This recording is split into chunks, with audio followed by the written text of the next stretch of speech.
Howdy, I'm the Redneck Archaeologist. I'm going to show you some of my little treasures I've found over the years. We've got all kinds of little things. This is basically hang this over a cow's head or a horse's head and go away with it. Let me show you some other stuff.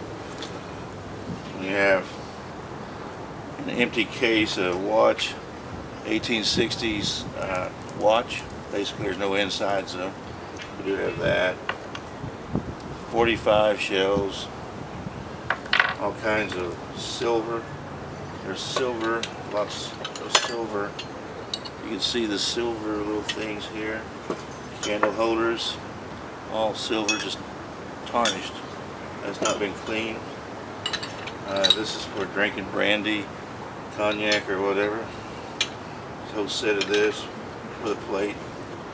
You can see, and that's silver. Cannonball. This is a 1860s, possibly even before, cannonball. Horseshoe. Old horse tack. Horse tack. This could give you you finding this stuff will lead the way to find all this other. We have precious, semi-precious, and precious turquoise rocks, different kinds. You can see these. That's valuable, so that could be part of the treasure. Like a map thing. Now this is from the 1800s, late 1800s. A cavalry holster. There's some money, different types of money. Aztec gold looking money here. There's different kinds of coinage. We've got some silver necklaces, gold. I've got some other pieces of gold and things too. There's some gold here. Sundial, which means that you're close to gold. Pieces of gold here. Let's see what else. We got old bottles. These are 1800 old bottles. There's an old silver lamp here. We've got this railroader's lamp, and then this spittoon that I just hit. That's an old 1800 spittoon. So we've got some weaponry, and we'll get that to you as soon as possible. But right here is a start. This is some of the treasure that we can find, or some of the treasure I have found.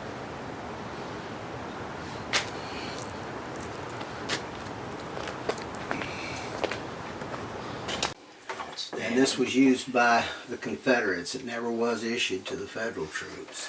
Its serial number is 100 on this one, and that's what it is. And its serial number 100 is on here somewhere. Probably the other side. No, right there, I think. Yep. Serial number 100.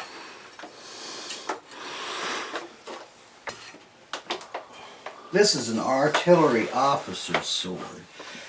It's rare because it has the Lone Star of Texas, Confederate States, and as you can see, what they used these for is that the artillery officer would have this, and it was his job when the cavalry was charging the emplacement to go down on his knee and gut the horse when it jumped over the...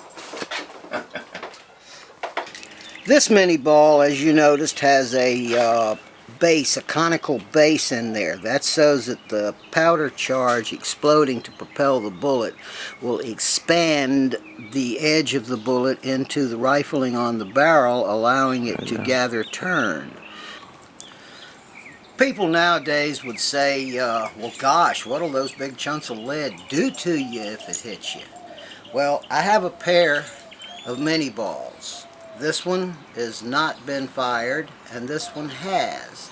And it has hit something. And when it hits it, it flattens out like a mushroom. You can see the back of the bullet. Not politically correct.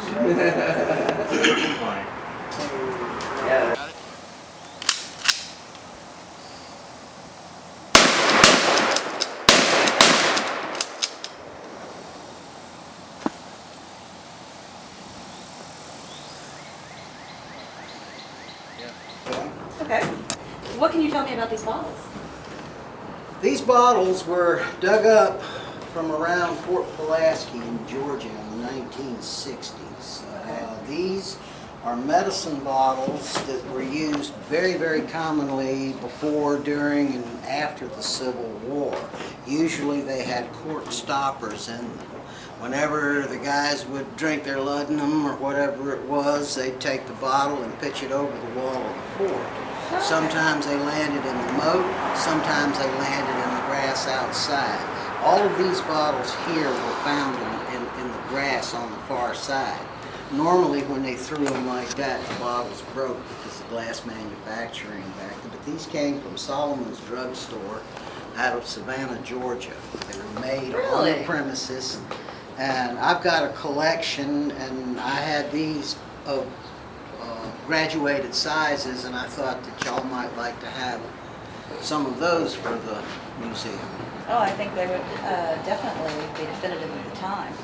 Now, when y'all called and asked for a Civil War or Civil War type exhibits, what we have here is a number of things that I brought for the display.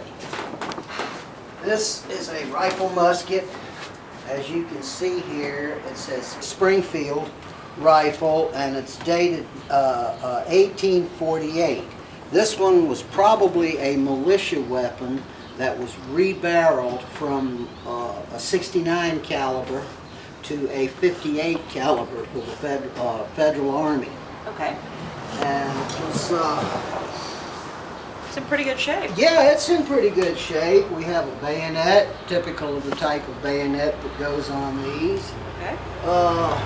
One thing I brought down here, I noticed that y'all were lacking in your collection, was a Betty lamp. Now, what is a Betty lamp? Okay, the Betty lamp, these come from the early Iron Age. These were one of the first things that were made whenever we were doing iron, you know, many, many centuries ago. But what you do is you render your bear fat and you put it in the lamp and you make a wick and you saturate the wick and you close that down and you light the wick. And this you can hang on the mantelpiece, or you can turn it sideways and hammer it into the wall. You notice the walls are all made of wood. Yes. And that will make it stand out from it. Usually when you see these things, they're pretty well in a lot worse shape than this one's in. This one actually still operates after all of these years. We figure that these were used in the pretty much exclusively on the frontier from the 1600s forward. Okay. But you don't find them because they're like candles. Who keeps the candle stuff? And what is this? This is a cavalry saber. You notice that it's a pretty big knife. Yes. And it's very heavy. Okay. This is what they would mount on the saddle of the horse. Okay. So the horse would carry this. When they needed to use it, they'd pull it out, and at a full gallop, they would quack off or whatever, you know. Pretty brutal kind of combat, but... And this is from the Civil War. This is from the War of 1812, Revolutionary War. This was probably used in the Civil War. Okay. It has an 1848 date on it. This is the canteen that the average Confederate troop would carry. It differs a little bit because most of your northern units came out of state militia units, and they had, some of them had different designs and different styles. Some of them were made out of wood. This one was made out of tin, covered. Is this actually from? Yeah, this is real. This is real. It was right, actually this is carried by a real. Confederate officer. Our soldier. Or soldier for the Civil War. Right. Yeah. Very nice. How did you come by this? This was, it's been recovered. This is not the original cover. The original cover was all moth-eaten. And the person that I got it from was a reenactor, and he used it in the reenactments. Okay. Is he finding some good stuff over here? I tell you, this is great stuff. I mean, I'm finding myself very educated. So we can put this in your museum? You're going to I think we would definitely be interested. be ready for this? You're Definitely, interested in this? yes. Right, you would be willing to put it on display for the number of months acquisition. or whatever. Yes, and- definitely. And this Okay, does now- cover what our deal that we made with you prior, cover all this and what we basically spent upon it and what our labor involved, right? Yes. Wahoo! Okay, here, It's been a pleasure. It's been a pleasure. Let him continue. Oh, definitely. this is the bullet. I heard the water. With that Say it. These would be wonderful for our collection.